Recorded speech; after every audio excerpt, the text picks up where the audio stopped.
आज मैं Newton's third law का सबसे बड़ा मिसकंसेप्शन डिस्कस करूँगा। हर साल मुझे दिखते हैं स्टूडेंट जो इसको गलत समझते हैं। क्या है वो, ध्यान से देखो। देखो बहुत ही सिंपल सेटअप है तुम्हारे सामने। एक ब्लॉक रखा गया है, टेबल पे या ज़मीन पे रखा गया है ना। हमने ऐसा बहुत सारे फोर्स डायग्राम्स बनाए इसका फोर्स डायग्राम, है ना। सो अगर मैं इस m मास का फोर्स डायग्राम बनाता हूँ, इफ दिस इज m मास, और नीचे फॉर एग्जांपल ज़मीन को मैंने ऐसे बना दिया, है ना, अलग अलग करके बनाया ताकि मैं ये दिखा पाऊँ दोनों के बीच क्या चल रहा है। तो m मास का फोर्स हम क्या लिखेंगे, दिस इज, बोलो सबसे पहले कौन से फोर्स को शो करेंगे जनता? Gravitational, that is what, mg, correct people. mg के कारण ये ब्लॉक कहाँ जाना चाहता है? जा पाएगा नीचे? जाना तो चाहता है, तो क्या वो ज़मीन को प्रेस करेगा? प्रेस करने के साथ साथ नॉर्मल पैदा होता है। नॉर्मल का नेचर पुश अवे होता है, रिपल्सिव होता है इन नेचर। तो ये ब्लॉक ज़मीन को क्या करेगा, पुश अवे करेगा या नहीं करेगा? और यहाँ पर न्यूटन्स थर्ड लॉ आता है कि अगर ब्लॉक ने ज़मीन को पुश अवे किया तो इसका रिवर्स लाइन क्या होगा? तो ज़मीन भी ब्लॉक को उतने ही फोर्स से अपोजिट डायरेक्शन में क्या करेगा, पुश अवे करेगा। यही है Newton's third law. If the block is pushing the ground in the downward direction, then the ground, reverse line, come on people, then the ground will be pushing the block in the upward direction. तो ये हो गया normal. बात समझ में आया? Is that clear? अच्छा अभी देखो, क्या ये ब्लॉक हिलेगा क्या अपनी जगह से? ब्लॉक तो अपनी जगह पर बैठा रहेगा। अगर ब्लॉक अपने जगह पर बैठा हुआ है, इसका मतलब है इसमें नेट फोर्स जीरो होगा। बिकॉज हमें पता है, क्लास 10 में हमने पढ़ा है कि अगर किसी बॉडी पे कोई अनबैलेंस्ड फोर्स लगता है, अनबैलेंस्ड मतलब जिसका नेट जीरो ना हो। सोचो मेरे एक हाथ में 5 न्यूटन लग रहा है, एक हाथ में 2 न्यूटन लग रहा है, मैं रेस्ट में रह सकता हूँ क्या? मैं मूव कर जाऊँगा। अच्छा इधर 5 बोला था ना, इधर मूव कर जाऊँगा। बात समझ में आ रहा है नहीं आ रहा? लेकिन इस हाथ में भी 5 लग रहा है, इस हाथ में भी 5 लग रहा है, तो body will stay in equilibrium, move नहीं करेगा। मानते हो या नहीं मानते? सो देखो मिसअंडरस्टैंडिंग कहाँ पर पैदा होता है। तो हम इक्वेशन कुछ ऐसा लिख देते हैं कि इस ब्लॉक के लिए फोर्स का जो इक्वेशन है n इक्वल टू mg लिख देते हैं। Normal is equal to what, mg, है ना। So can I say normal and mg, they are equal in magnitude and they are opposite in direction. Normal ऊपर की तरफ, mg नीचे की तरफ। और यहाँ पर बच्चे कह देते हैं कि normal and mg are action reaction pair, जो कि सबसे बड़ा मिस्टेक है। भाई दो फोर्स उल्टा होना और इक्वल होना does not mean that they are action reaction pair. In fact हम ये समझ सकते हैं कि एक गाय और एक बकरी भाई भाई नहीं हो सकते। क्यों नहीं हो सकते? Because they belong to different species, उनका ओरिजिन अलग अलग है। तुम्हें पता है ना कि एक्शन रिएक्शन भाई भाई है। Come on people, third law क्या कहता है? थर्ड लॉ ये कहता है to every action there is equal and opposite reaction. यहाँ पर एक्शन वर्ड फोर्स को रेफर कर रहा है, रिएक्शन वर्ड भी फोर्स को ही रेफर कर रहा है। और ये दोनों भाई भाई है, इनका ओरिजिन क्या होना चाहिए? सेम। नॉर्मल पैदा कैसे होता है? नॉर्मल किस तरीके के इंटरेक्शन से पैदा होता है? Surface is pressed against each other, तो एटॉमिक लेवल पे इंटरेक्शन होता है। इलेक्ट्रोमैग्नेटिक है नेचर। नॉर्मल का ओरिजिन क्या है? It is an electromagnetic force. Yes और नो? तो नॉर्मल का ओरिजिन है इलेक्ट्रोमैग्नेटिक। और mg का nature, come on people, gravitational. वो मास के इंटरेक्शन के लिए पैदा होता है। तो अगर एक गाय है, एक बकरी है, they belong to two different species, they can not be action reaction pair. You are getting the point people? Action reaction पैदा करना है तो हमेशा इस लाइन को याद रखना है। अगर राम ने श्याम पे फोर्स लगाया तो it is a reverse line, Shyam भी राम पे फोर्स लगाएगा। यही है, राम जो श्याम पे लगा रहा है उसको एक्शन बुला दो, और श्याम जो राम पे लगा रहा है उसको रिएक्शन बुला दो। ठीक है? तो अगर इसी लाइन को तुम यहाँ पर चिपकाना चाहोगे तो क्या बोलोगे? ब्लॉक ने ज़मीन को पुश किया, बोलो जनता, ब्लॉक ने ज़मीन को पुश किया कितने से? नॉर्मल। क्या मैं इसका एक्शन बुला सकता हूँ? तो इसका रिएक्शन क्या है? तो तुम अपने आप को इसका रिवर्स लाइन बोलोगे। रिवर्स लाइन क्या है? अगर ब्लॉक ने ज़मीन को पुश किया तो इसका रिवर्स लाइन क्या है? तो ज़मीन ने भी ब्लॉक को ऊपर डायरेक्शन में उतने ही फोर्स से पुश किया होगा, जो कि क्या ये नॉर्मल। और इस कहानी में इसको हम क्या बुलाएंगे? रिएक्शन। और ये नॉर्मल और ये नॉर्मल, ये लोग एक्शन रिएक्शन पेयर है। बात समझ में आ रहा है मैं क्या बोल रहा हूँ? ये जो दो नॉर्मल लग रहा है, एक ज़मीन पे लग रहा है और एक ब्लॉक पे लग रहा है, they are action reaction pair. और ध्यान देना जनता, एक नॉर्मल ज़मीन पे लग रहा है दूसरा नॉर्मल एक अलग ही बॉडी में लग रहा है ब्लॉक पे। तो इससे और एक इंपॉर्टेंट मिसकंसेप्शन ना होने के लिए बता रहा हूँ, हमेशा याद रखना कि एक्शन रिएक्शन कभी भी सेम बॉडी में लग ही नहीं सकता। अगर एक्शन रिएक्शन सेम ही बॉडी में लग जाए ना, दुनिया में कोई चीज़ मूव ही नहीं करेगा। ये लाइन बहुत फिलोसॉफिकल है, समझ में आया नहीं आया? एक्शन रिएक्शन अगर एक ही बॉडी में लग जाता है, कोई बॉडी मूव करेगा? Because action and reaction they are equal and so net force will always be zero. Nothing in this universe can ever move. तो अगर तुमने गलती से भी किसी बॉडी पे दो फोर्सेस को एक्शन रिएक्शन बोल दिया, तो अपने आप को एक थप्पड़ मारना और क्या बोलना है तुम्हें कि मैंने ये क्या किया है। सिंगल बॉडी पे, सेम बॉडी पे कभी भी एक्शन रिएक्शन नहीं लग सकता। नॉर्मल किस पे लग रहा है? ब्लॉक पे। एमजी किस पे लग रहा है? ब्लॉक पे। How can they B action reaction pair? Action reaction can not act on the same body. बात समझ में आया? यहाँ पर नॉर्मल जो कि mg को बैलेंस करता है, दोनों का मैग्नीट्यूड सेम है, दोनों का डायरेक्शन ऑपोजिट है, फिर भी they are not action reaction pair, because they don't satisfy the statement कि राम ने शाम पे फोर्स लगाया तो शाम भी राम पे फोर्स लगाएगा। ये ऐसे एग्जाम में लिख के मत आना, याद रखने के लिए बोल रहा हूँ। एग्जाम में क्या लिखोगे? If A exerts a force on B, then B will exert a force back on A, which is equal and opposite in direction. This is Newton's third law. Also, Newton's third law can be stated as to every action there is equal and opposite reaction. Always remember that forces exist in pair. जोड़े में exist करता है। Sir किसको action बुलाओ, किसको reaction बुलाओ? तुम्हारा choice. दोनों में से किसी एक को एक्शन बुलाओ तो दूसरे वाले को क्या बुलाओगे? रिएक्शन। कोई दिक्कत नहीं, ठीक? मैंने 3 इंपॉर्टेंट चीज़ बताया तुमको, सुनो ध्यान से। तो अगर तुम सोचने वाले पब्लिक से बिलोंग करते हो तो तुम्हारे मन में ऐसा क्वेश्चन आना चाहिए कि सर ये तो समझ में आ गया कि ये नॉर्मल और ये नॉर्मल एक्शन रिएक्शन पेयर है, लेकिन व्हाट अबाउट एमजी? एमजी भी तो फोर्स है ना? इसको भी तो किसने लगाया होगा, इसका रिएक्शन कहाँ है, किस पे लग रहा है? तो फिर से राम श्याम वाले स्टेटमेंट को यूज़ करते हैं। एमजी किसने लगाया? अर्थ ने। अर्थ को बना देता हूँ नीचे, एक्चुअली यही है अर्थ। चलो इसको अर्थ बना देता हूँ ऐसा, दिस इज अर्थ, ये धरती है। समझ में आ रहा है? अर्थ फ्लैट है, सब फालतू बातें मत करना, ठीक है? ऐसे बनाया मैंने, ये अर्थ है। और अभी स्टेटमेंट क्या होगा? राम ने शाम पे फोर्स लगाया, उसको यहाँ अप्लाई करेंगे तो क्या बोलोगे? अरे शाम नहीं, यहाँ पर अर्थ और ब्लॉक है, क्या बोलोगे? अर्थ ने ब्लॉक को पुल किया, अर्थ ने ब्लॉक को पुल किया, अर्थ ने ब्लॉक को पुल किया, तो ब्लॉक भी अर्थ को क्या करेगा? पुल। तो ये भी इसको क्या कर रहा है? पुल कर रहा है। सेम फोर्स, इसका वैल्यू क्या है? जनता mg। ये लोग एक्शन रिएक्शन है। बात समझ में आ रहा है मैं क्या बोल रहा हूँ? ये लोग ही एक्शन रिएक्शन है। तो ध्यान से देखो, they are acting on 2 different bodies. गलत बोल रहा हूँ मैं? एक mg पुल किस पे लग रहा है? ब्लॉक पे। दूसरा पुल किस पे लग रहा है? अर्थ पे। तो इसको अगर मैं एक्शन बुलाता हूँ, जनता सुनो, तो इसको हम क्या बुलाएंगे? रिएक्शन। ये और ये दोनों एक्शन रिएक्शन है, मैंने वाइट वाइट से रिप्रेजेंट किया है, और ये और ये इन दोनों को मैंने ब्लू ब्लू से रिप्रेजेंट किया है। समझ में आया? ताकि तुम्हें ये दिखे कि जोड़ा कौन है। एक जोड़ा, one of the force of the जोड़ा normal is acting on the block and the other जोड़ा is acting on the ground. Last people, चलो। और एक बढ़िया सा, मैक्सिमम बच्चे इसमें भी गलती करते हैं, टेंशन तो उनको समझ में नहीं आता है। होप सो तुमको समझ में आया टेंशन का डायरेक्शन, यस सर नो? तो टेंशन का एक केस देखते हैं कि इस केस में हम एक्शन रिएक्शन किसको बोलेंगे। सब लोग रेडी? एकदम ही सिंपल केस। सोचो कि तुम्हारे पास एक ब्लॉक है, दिख रहा है ये ब्लॉक? अच्छा मैं वर्टिकली बना देता हूँ। सोचो ये सीलिंग है, सीलिंग से एक रस्सी क्या कर रहा है? हैंग कर रहा है। यहाँ पर मास क्या है? m। Is that clear people? इसमें हम एक्शन रिएक्शन डिस्कस करना चाहते हैं।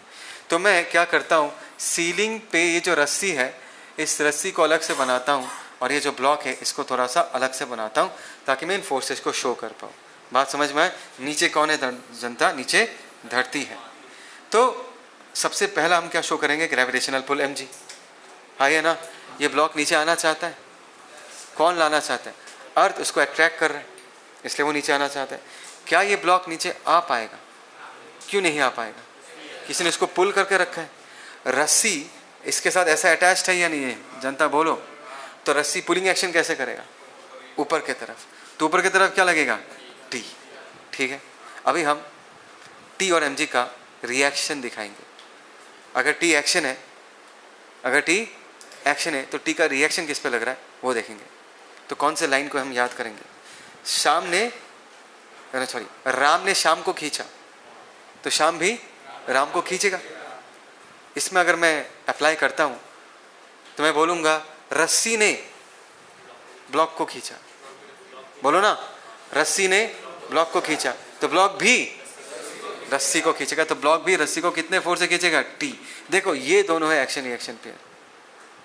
बात समझ में आ रहा है मैं क्या बोल रहा हूँ? रस्सी ने ब्लॉक को खींचा तो ब्लॉक भी रस्सी को खींचेगा। रस्सी टाइट होता ही नहीं होता। क्यों? ये टी के लिए टाइट होता है। देखो ना ये टी रस्सी को क्या कर रहा है? पुल कर रहा है नहीं कर रहा है। एक टी किस पे लग रहा है? ब्लॉक पे। दूसरा टी किस पे लग रहा है? रस्सी पे। They act on two different bodies and they're action reaction pair. अभी एमजी को लेके बोलते हैं, बोलो एमजी को किसने लगाया? अर्थ ने। तो लाइन क्या बोलोगे? अर्थ ने ब्लॉक को पुल किया तो ब्लॉक भी अर्थ को क्या करेगा? पुल करेगा। तो ब्लॉक भी अर्थ को ये पुल करेगा। ये एमजी, जनता बोलो, और ये एमजी, ये दोनों क्या है? Action reaction pair. कुछ तो बोलो। ये टेंशन जो रस्सी पे लगता है और ये टेंशन जो ब्लॉक पे लगता है, ये दोनों क्या है? Action reaction pair. बोलो जनता, हाँ या ना? ठीक है। पीपल सुनो, अगर नाव है, नाव से अगर तुम कूदोगे टुवर्ड्स द बैंक, ये बैंक है सोचो, तो क्या होगा? कभी एक्सपीरियंस किया है? जब तुम जंप करोगे तुम आगे जाओगे, but what will happen to the नाव? नाव पीछे जाएगा। उसका रीज़न क्या है? ये भी एक्शन रिएक्शन का ही एग्जाम्पल है। कैसे? हाउ पीपल, जब तुम जंप करोगे तुमने किसको धक्का दिया? बोलो पीपल, नाव को धक्का दिया, है ना? And by Newton's third law people, एक बात बताऊं, आदमी ने नाव को पीछे धक्का दिया तो what is the reverse statement? नाव भी आदमी को आगे धक्का देगा। जिससे फोर्स किधर लगेगा? आगे की तरफ। और वो कहाँ पर जाएगा? आगे की तरफ जाएगा। This is an example of what? बोलो, this is an example of Newton's third law. सोचो एक स्पेसशिप है, सब लोग सुन रहे हो ना? सोचो एक स्पेसशिप है। स्पेसशिप कैसे बनाओ? अच्छा चलो, एक एस्ट्रोनॉट है, पीछे एक बैग है, उसके हाथ में एक सूटकेस है, स्पेस में। वो कहाँ पर? वो स्पेस में। उसका स्पेस सूट खराब हो गया। स्पेस सूट में थ्रस्टर होता है ना, देखा मूवीज में, पिस पिस पिस करके मार के जो लोग ऐसे ट्रैवल करते हैं, वो खराब हो गया। और उसका सोचो स्पेस क्राफ्ट दिखने में, चलो ऐसा है, कुछ बना दिया मैंने और ऐसा स्पेस क्राफ्ट इधर है और यहाँ पर वो फंसा हुआ है। उसका थ्रस्टर खराब हो चुका है, उसको स्पेस क्राफ्ट तक जाना है। कैसे जाएगा? उसको उल्टा जाना है। थ्रस्टर समझ में आता है ना? वो जो थ्रस्टर है जिससे धुआं निकलता है, वो ट्रैवल कर सकता है, वो खराब हो गया। उसके हाथ में एक सूटकेस है, ऐसे सूटकेस इन हिज हैंड। हाँ, सूटकेस को फेंक देगा। किस तरह फेंकेगा? किस तरह फेंकेगा? इस तरह फेंकेगा। इससे क्या होगा? देखो, अगर वो सूटकेस को फेंकता है तो सूटकेस पे ऐसा फोर्स लगेगा ही नहीं लगेगा, है ना? तो यहाँ पर वो स्टेटमेंट क्या होगा? एस्ट्रोनॉट ने सूटकेस पे फोर्स लगाया, लगाया नहीं लगाया? So what is the reverse statement? Suitcase भी एस्ट्रोनॉट पे उतना ही फोर्स लगाएगा, but in the opposite direction. Is that clear? So in this case अगर सूटकेस पे ऐसा फोर्स लगेगा तो एस्ट्रोनॉट पे ऐसा फोर्स लगेगा और वो ट्रैवल करके अपने स्पेस क्राफ्ट तक जा पाएगा। बात समझ में आया? ये किसका एग्जाम्पल है? This is an example of Newton's third law. To every action there is equal and opposite reaction. ध्यान देना, यहाँ पर action and reaction they're acting on two different bodies. Astronaut ने जो फोर्स लगाया था वो सूटकेस पे लगा था, और सूटकेस ने जो रिटर्न में फोर्स लगा वो एस्ट्रोनॉट पे लगाया। This are two different bodies. याद रहेगा? बस यही है। This is everything about Newton's third law. कोई दिक्कत किसी को? कोई प्रॉब्लम किसी को? ये बहुत इंपॉर्टेंट है। कभी भी किसी भी फोर्स के बारे में कुछ जानना है तो उस फोर्स को दो क्वेश्चंस पूछना है। क्या क्वेश्चन पूछना है? तुम किस पे लग रहे हो? किसको पूछोगे? किसको पूछोगे? तुम किस पे लग रहे हो? और सेकंड क्वेश्चन, तुमको किसने लगाया है? तुमको किसने लगाया है? मैंने इस फोर्स F को पूछा, F ये बताओ तुम किस पे लग रहे हो? तो F क्या बोलेगा? मैं सूटकेस पे लग रहा हूँ। मैंने फिर F को पूछा किसने लगाया तुम्हें? वो क्या बोलेगा? एस्ट्रोनॉट। तो तुम्हारा डाउट हमेशा क्लियर हो जाएगा। Who is applying the force and on हुम is the force is being applied. तो तुम्हें हमेशा एक्शन रिएक्शन दिख जाएगा। किसने लगाया तुम्हें? एस्ट्रोनॉट। किस पे लग रहे हो? सूटकेस। तो रिवर्स स्टेटमेंट क्या होगा? एस्ट्रोनॉट ने अगर सूटकेस पे लगाया तो सूटकेस भी एस्ट्रोनॉट पे लगाएगा। This is how you decide action and reaction. जनता आवाज़ दो, समझ में आए नहीं आए? बढ़िया, पक्का। तो यहाँ पर हम अपना न्यूटन्स थर्ड लॉ का जो बेसिक आइडिया उसको कंक्लूड करते हैं। विवेक, अगर तुम्हें कोई पूछता है कि न्यूटन का सच्चा लॉ कौन सा है, रियल लॉ कौन सा है, उसका वो एक ही जवाब हो सकता है, that is Newton's second law. क्यों? अभी मैं दिखाऊंगा तुमको, ध्यान से सुनना, ठीक? न्यूटन सेकंड लॉ को रियल लॉ क्यों बुलाया जाता है? Because first law and third law दोनों को हम सेकंड लॉ से डिराइव कर सकते हैं। बात समझ में आ रहा है? तो सेकंड लॉ क्या बोलता है ये देखते हैं।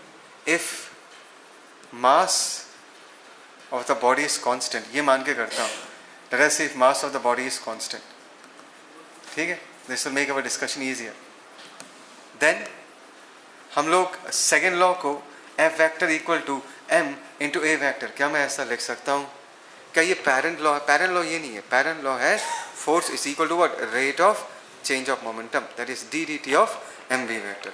बात समझ में आ रहा है मैं क्या बोल रहा हूँ? अभी अगर हमने मास को कांस्टेंट मान के उसको डिफरेंशिएट किया तो हम ये पाएंगे, F vector is equal to M times of A vector. बात समझ में आया? अभी न्यूटन्स फर्स्ट लॉ क्या कहता है? न्यूटन्स फर्स्ट लॉ ये कहता है कि अगर किसी ऑब्जेक्ट पे कोई एक्सटर्नल फोर्स नहीं लग रहा, अगर किसी ऑब्जेक्ट पे कोई एक्सटर्नल फोर्स नहीं लग रहा, तो जो चीज़ रुका हुआ है वो रुका हुआ ही रहेगा, और जो मूव कर रहा है वो मूव करता ही रहेगा। A body at rest will stay at rest and a body in motion will continue to be in motion. Come on people, हाँ या ना? जवाब दो, है ना? So Newton's first law from, बोलो, सेकेंड लॉ। देखते हैं कैसे डिराइव होता है। If there are no external, come on people, forces, तो क्या मैं कह सकता हूं कि F vector equal to zero? Force है ही नहीं, तो फोर्स का वैल्यू क्या होगा? जीरो। क्या तुम्हें पता है कि फोर्स ही मास इनटू एक्सेलरेशन होता है? तो अगर ऐसा है, क्या मैं कह सकता हूँ कि एक्सेलरेशन भी इक्वल टू क्या होगा? अच्छा, let us go back to the basics. Acceleration तुम्हें क्या बताता है? एक्सेलरेशन बताता है कि how fast velocity is changing. अगर एक्सेलरेशन ही जीरो है, तुम बोलोगे कि सर एक्सेलरेशन जीरो है तो वेलोसिटी चेंज हो ही नहीं रहा, जैसा वेलोसिटी है वैसा ही रहेगा, करेक्ट? तो अगर एक्सेलरेशन जीरो है, जनता हाई है ना? If acceleration is zero then velocity does not change। कुछ तो बोलो। so किसी का velocity अगर जीरो है, फोर्स नहीं लग रहा, तो उसका velocity जीरो ही रहेगा। कम इन, किसी का velocity जीरो है, अगर फोर्स नहीं लगा तो उसका velocity जीरो ही रहेगा। कोई बॉडी जिसका velocity जीरो है, can I say that the body is at rest? इसका मतलब क्या हुआ? उसका वेलोसिटी जीरो है तो जीरो ही रहेगा, मतलब बॉडी अगर रेस्ट में है तो रेस्ट में ही रहेगा। बस हो गया proof, first statement. So if v is equal to zero then velocity will stay zero, meaning body, come on people complete करो, is at rest, correct? Say if velocity is, let us say, a meter per second, for example, a meter per second, और कोई force लग ही नहीं रहा, अगर force लगेगा नहीं तो एक्सेलरेशन का वैल्यू जीरो। एक्सेलरेशन का वैल्यू जीरो, अगर उसके पास velocity a metre per second है तो वो complete the line a metre per second ही रहेगा। एज टाइम पासिस वो वेलोसिटी चेंज नहीं होगा। That means if v is equal to a metre per second then velocity will, come on people, stay as a meter per second, meaning the body will, come on people, body will continue to move with the same velocity.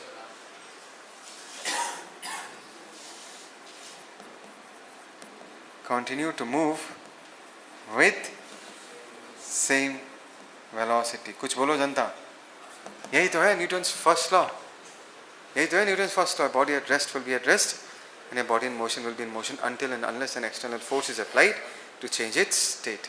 जनता बोलो हाँ या ना. तो ये हो गया Newton's first law derive. Simple है ना. एग्जाम में आएगा तो लिख के आना. तो फर्स्ट लॉ का कहानी ये हो गया. थर्ड लॉ अभी हम देखते हैं कि थर्ड लॉ को हम फर्स्ट लॉ से कैसे डिराइव कर सकते हैं. सो न्यूटन्स थर्ड लॉ फ्रॉम, बोलो रे, सॉरी, सेकेंड लॉ. ये कैसे करेंगे, ध्यान से देखो. रेडी सब लोग, रेडी सब लोग, सब लोग इधर देखो. सोचो, considering an isolated system containing two balls colliding, come on people, with each other. इस सिनारियो को लेते हैं.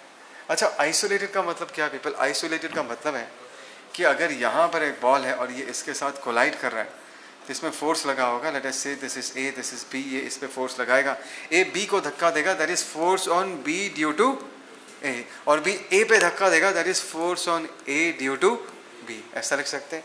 आइसोलेटेड का मतलब है कि इनके अलावा और हमारे सिस्टम में कोई दूसरा एजेंट नहीं है जिस पे कोई फोर्स लगा रहा है. There is no other force acting on the system at this point of time. बात समझ में आया? Is that clear? So, here there are no, क्या बोलेंगे हम, external forces present in system. System में in this case अभी कोई external forces present नहीं है. जवाब दो जनता. Also वी नो, हमें पता है कि अगर ए का मोमेंटम, जनता ध्यान से सुनना, अगर ए का मोमेंटम पी ए है और अगर बी का मोमेंटम क्या है, पी बी, मैंने ऐसा मान लिया पी ए पी बी, तो force on A due to B, क्या मैं इसको rate of change of momentum of A लिख सकता हूँ? ए फोर्स किस पे लगा? ये फोर्स किस पे लगा? ए पे लगा, बी ने लगाया, तो मोमेंटम किसका चेंज होगा? ए का ही चेंज होगा ना. तो rate of change of momentum of A, P A. Similarly जनता सुन रहे हो ना, force on B due to what, A, किस पे लगा, किस पे लगा, बी पे लगा, तो मोमेंटम किसका चेंज होगा? बी का. Sir is rate of change of momentum of what, B. कुछ तो बोलो, बात समझ में आता है नहीं आता? ठीक. अभी देखो, न्यूटन ने कहा था, न्यूटन ने सेकेंड लॉ में कहा था कि अगर कोई सिस्टम में एक्सटर्नल फोर्स नहीं लग रहा तो सिस्टम का मोमेंटम चेंज नहीं होगा. कहा था या नहीं कहा था? उसने उसका रिवर्स कहा था. उसने कहा था कि F equal to d p by d t. F equal to d p by d t मतलब क्या है? फोर्स लगेगा तो मोमेंटम चेंज होगा. कम ऑन पीपल, फोर्स लगेगा तो मोमेंटम चेंज होगा. फोर्स नहीं लगा तो मोमेंटम चेंज नहीं होगा. मैं तो ऐसा कह सकता हूँ ना, there is no force, there is no momentum change for the system. हाँ या ना? अभी जो ये हमारे पास ये सिस्टम है, ये वाला जो सिस्टम है, इस सिस्टम का what is the total momentum, ये बताओ. What is the total momentum of the system? Can I say that is p a vector plus p v vector? हाँ या ना? हाँ या ना? As there are no external forces. As because कोई external forces नहीं है, so can I say PA vector plus PB vector, come on people, is a constant?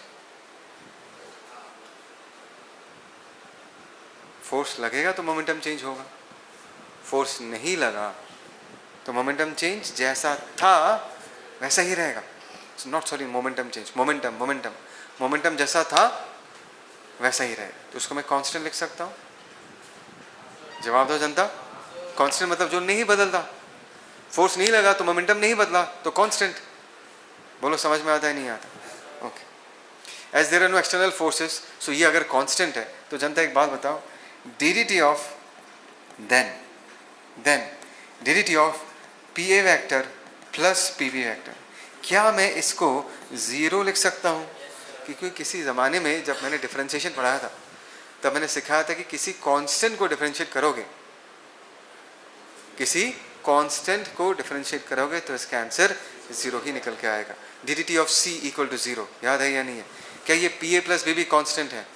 क्यों है? क्योंकि इस सिस्टम में कोई फोर्स, कैसा फोर्स, एक्सटर्नल फोर्स नहीं लग रहा, तो मोमेंटम चेंज नहीं हुआ। मोमेंटम चेंज नहीं हुआ मतलब मोमेंटम कांस्टेंट है। मोमेंटम कांस्टेंट है, किसी भी कांस्टेंट का डिफरेंशिएशन ज़ीरो ही आएगा। हाँ या ना? हाँ या ना? सो इसको अगर हम कंप्लीट करते जनता, ध्यान से देखो, इसको अगर मैं सम रूल यूज़ करूँ सो क्या आएगा? डी ऑफ पी ए, हाँ या ना, plus d of p b, that is equal to what? Zero. What is d of P a people in this case? P a क्या लिखेंगे?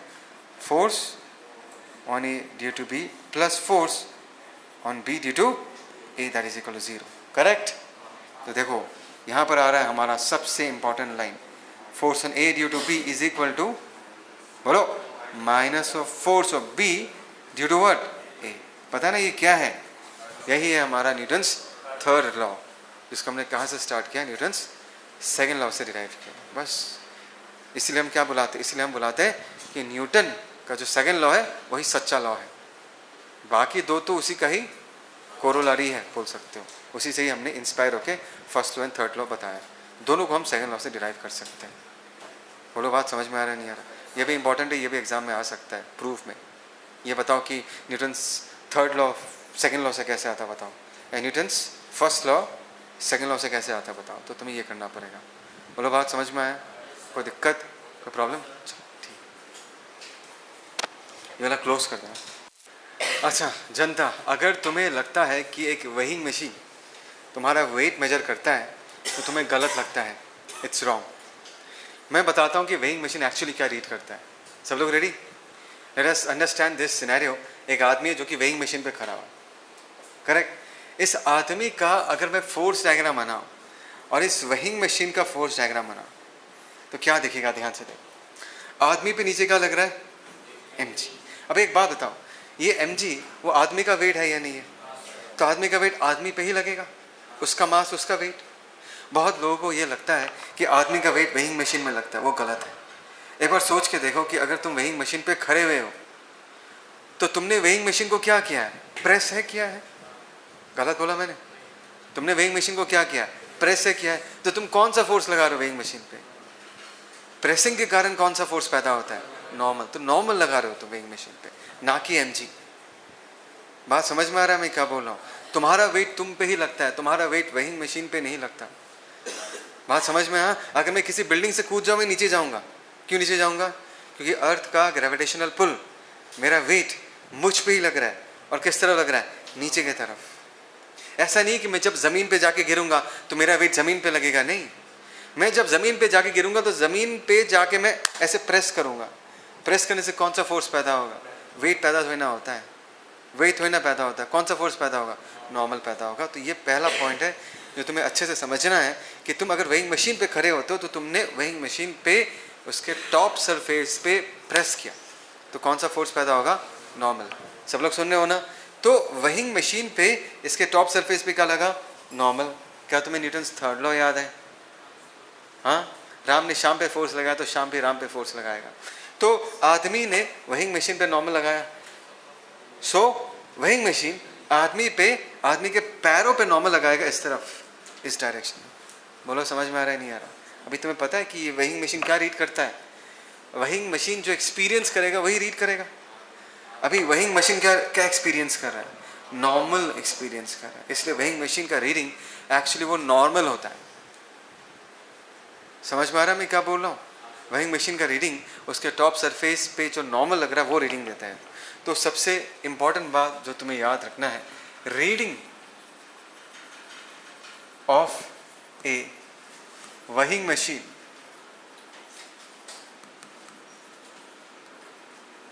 is equal to normal acting on, come on people, weighing machine. कुछ तो बोलो जनता. Normal acting on weighing machine, याद रहेगा ये चीज़. हाँ, अभी नॉर्मल का वैल्यू कितना है उस पर डिपेंड करेगा कि तुम्हारा वेइंग मशीन कितना वैल्यू शो कर रहा है. बात समझ में आ रहा है? इसके मल्टीपल केसेस हो सकते हैं. Stay with me people. अगर मैंने माना कि ये आदमी और वेइंग मशीन रेस्ट में क्या है, एक काम करता हूँ. लेट अस इमेजिन कि एक लिफ्ट है. क्या है? लिफ्ट. लिफ्ट के अंदर ये आदमी है और ये वेइंग मशीन है. केस ए में मैं ये मान रहा हूँ कि ये लिफ्ट रेस्ट में है, लिफ्ट मूव नहीं कर रहा. अगर लिफ्ट मूव नहीं कर रहा जनता, तो क्या तुम ये बात मानते हो कि लिफ्ट के अंदर जो आदमी है, जो वेइंग मशीन है, ये लोग भी मूव नहीं कर रहे? तो मैंने माना केस से if acceleration of lift in this case is equal to what? 0. इस लिफ्ट का एक्सीलरेशन क्या है? 0. ये लिफ्ट मूव नहीं कर रहा. बात समझ में आ रहा है? तो इस आदमी का अगर मैं फोर्स डायग्राम बनाऊं तो क्या बनाऊंगा? ये आदमी, उसके नीचे क्या हो गया? ये वेइंग मशीन. आदमी का वेट कितना लग रहा है? mg. आदमी के पैरों ने वेइंग मशीन को नीचे की तरफ प्रेस किया. प्रेस करने से कौन सा फोर्स पैदा हुआ? Normal n. और इसके पैरों पे कौन सा लग गया? Normal n. बात समझ में आया? अभी मैं चाहूँगा कि तुम अपने सिस्टम में आदमी को कंसिडर करो. किसको कंसिडर करो? पर्सन को. अगर मैंने इस पर्सन को कंसिडर किया, मुझे पता है कि इस पर्सन का एक्सीलरेशन कितना है. अगर एक्सीलरेशन 0 है, न्यूटन सेकंड लॉ के अनुसार, मृगांको, अगर एक्सीलरेशन 0 है तो न्यूटन सेकंड लॉ के according can I say f net is equal to 0? बोलो हाँ या ना? तो अगर ये बॉडी इक्विलिब्रियम में है तो मैं कह सकता हूँ कि net force on the person is equal to what? कह सकता हूँ? नहीं कह सकता. नेट फोर्स मतलब ऊपर की तरफ जितना फोर्स है और नीचे की तरफ जितना फोर्स है, दे शुड कैंसिल आउट. तभी जाके तुम कहोगे कि इस आदमी पे नेट फोर्स नहीं लग रहा. कुछ तो बोलो, कुछ तो बोलो. मैं रेस्ट में कब रहूँगा? मेरा दोनों हाथों को अगर इस तरफ से कोई 5 से खींचेगा, इस तरफ से कोई 5 से खींचेगा, क्या मैं अपने जगह से मूव करूँगा? तब तुम कहोगे कि मेरे ऊपर नेट फोर्स क्या है. क्यों? क्योंकि राइट वाला force has cancelled out the left वाला फोर्स. यहाँ पर upward force will cancel out downward force. जनता ध्यान देना, मैंने इसको अपना सिस्टम माना है. बोलो हाँ या ना? अगर एक्सीलरेशन 0 है तो इस केस में अपवर्ड फोर्स कितना है? n. That will be equal to what? Downward force mg. बोलो ये डाइजेस्ट हुआ या नहीं हुआ? अपवर्ड फोर्स का वैल्यू क्या है? n. और डाउनवर्ड फोर्स का वैल्यू कितना है? mg. और n in this case is equal to what? mg. बात समझ में आया? देखो बात को समझना, नॉर्मल mg नहीं है. नॉर्मल का वैल्यू mg के बराबर है. mg तो अलग ब्रीड ऑफ फोर्स है. mg is a result of interaction between masses. और नॉर्मल पैदा होता है because of interaction between atoms. दोनों सेम चीज नहीं है ना काम? है ना? सो नॉर्मल और mg अगर दोनों का वैल्यू क्या है तनवीर? इक्वल है. इसका मतलब यह है कि नॉर्मल का न्यूमेरिकल वैल्यू किसके बराबर है? वेट के बराबर. नॉर्मल वेट नहीं है. समझ में आ रहा है? तो इस केस में मैंने जैसे कि पहले कहा था कि एक वेइंग मशीन क्या रीड करता है? वेइंग मशीन उस पर जो फोर्स लग रहा है वो रीड करता है, वो नॉर्मल रीड करेगा. सो इन दिस केस अगर पूछोगे सर इसका रीडिंग क्या है, तो मैं बोलूँगा इसका रीडिंग इक्वल टू क्या होगा? n. इस केस में नहीं, हर केस में, एवरी केस रीडिंग क्या देगा? वो n.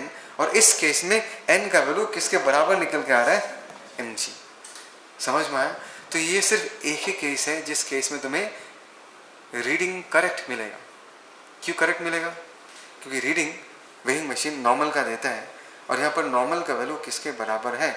नॉर्मल का वैल्यू वेट के बराबर है.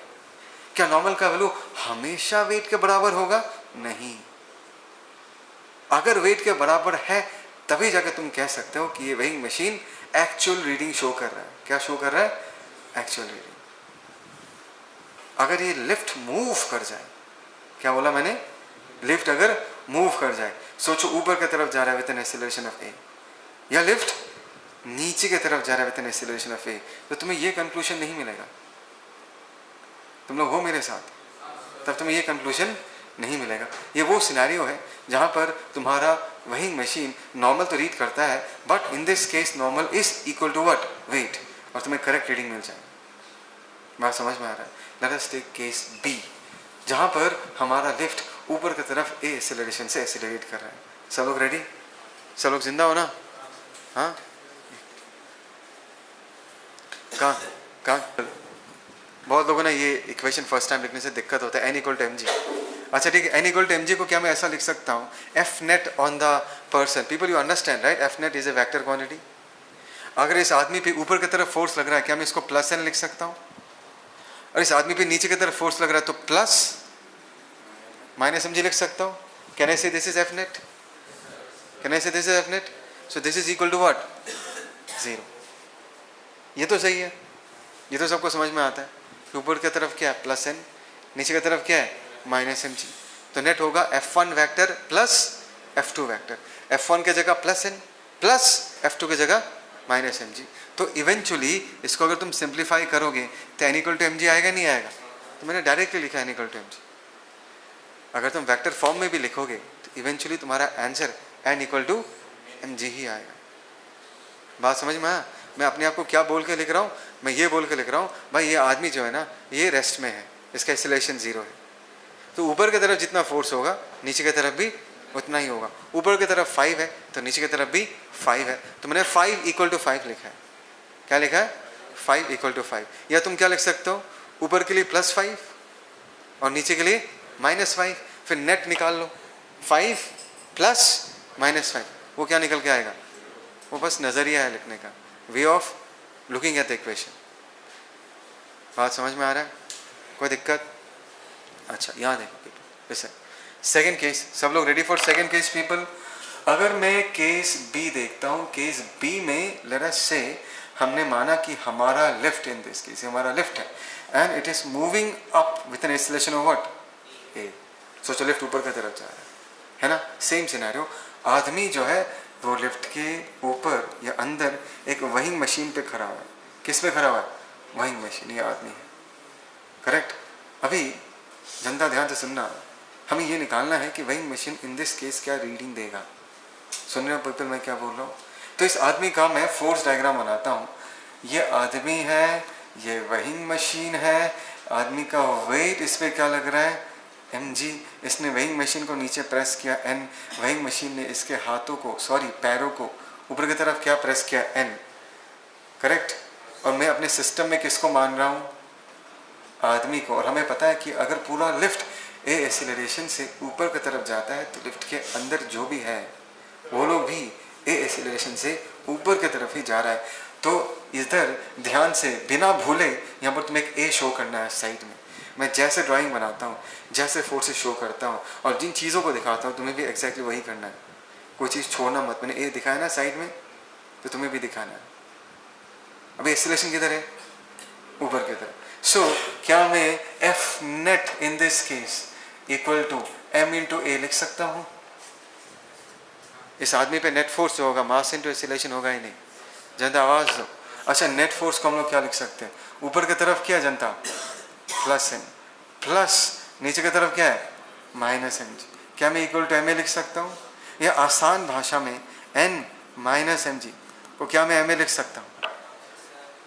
हाई है ना? हाई है ना? समझ में आया कैसे आया? आगे से मैं इसको कैसे लिखूंगा ध्यान से सुनना।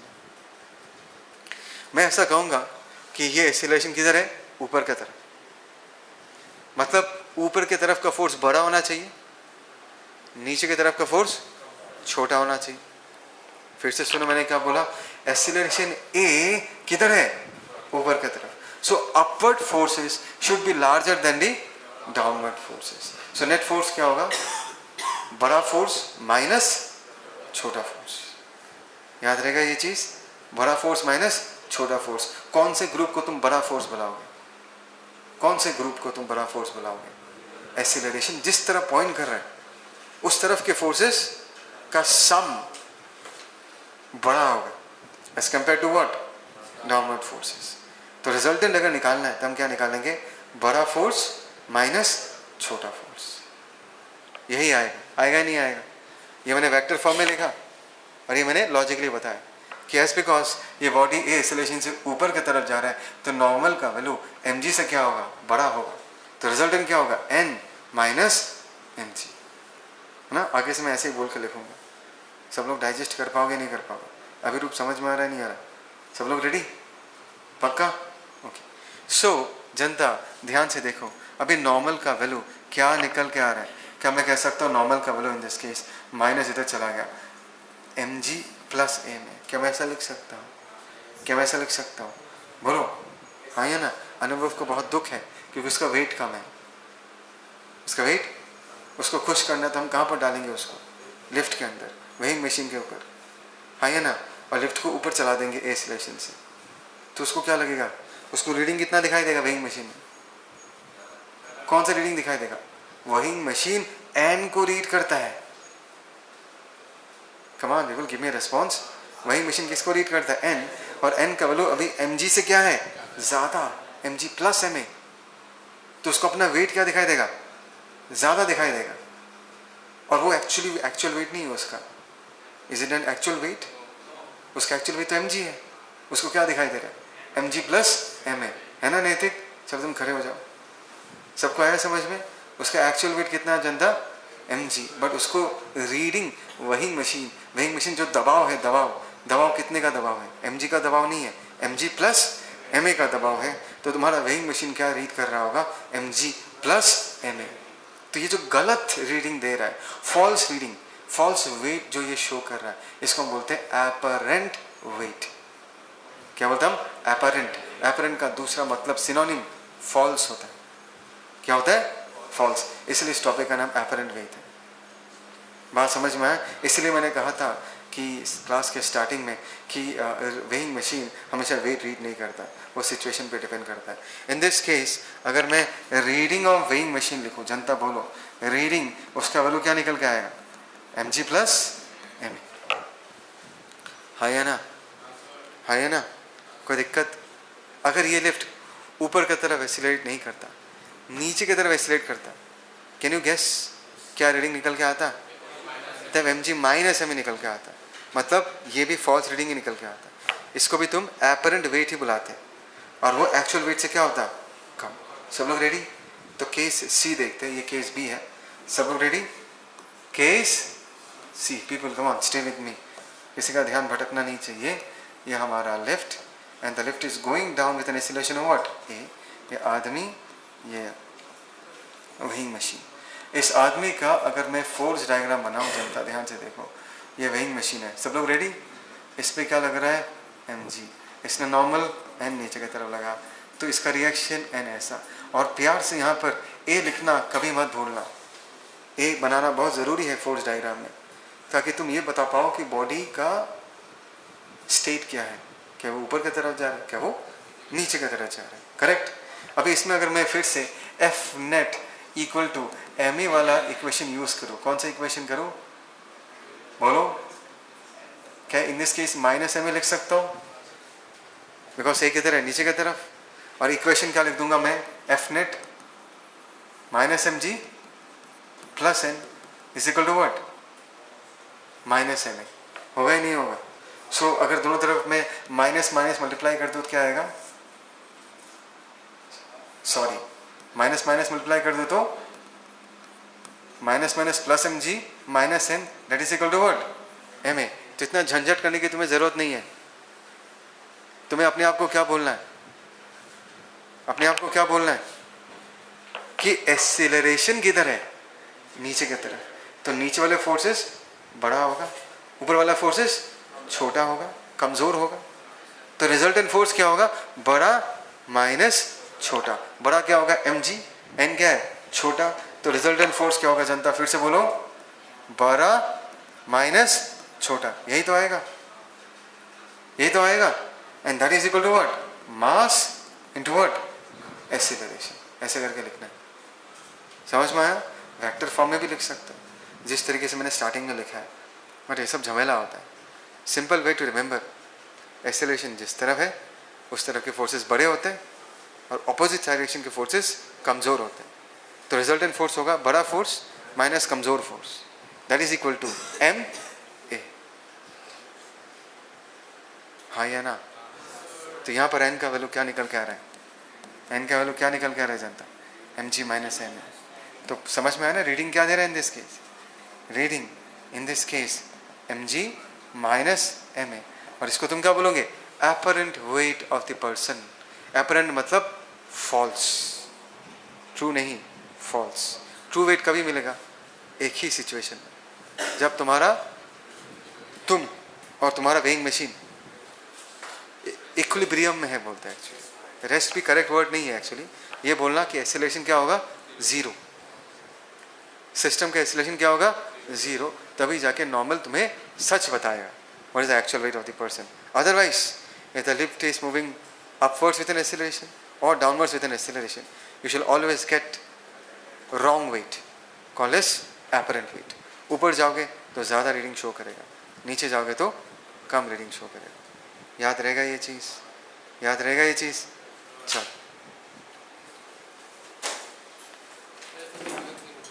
हाँ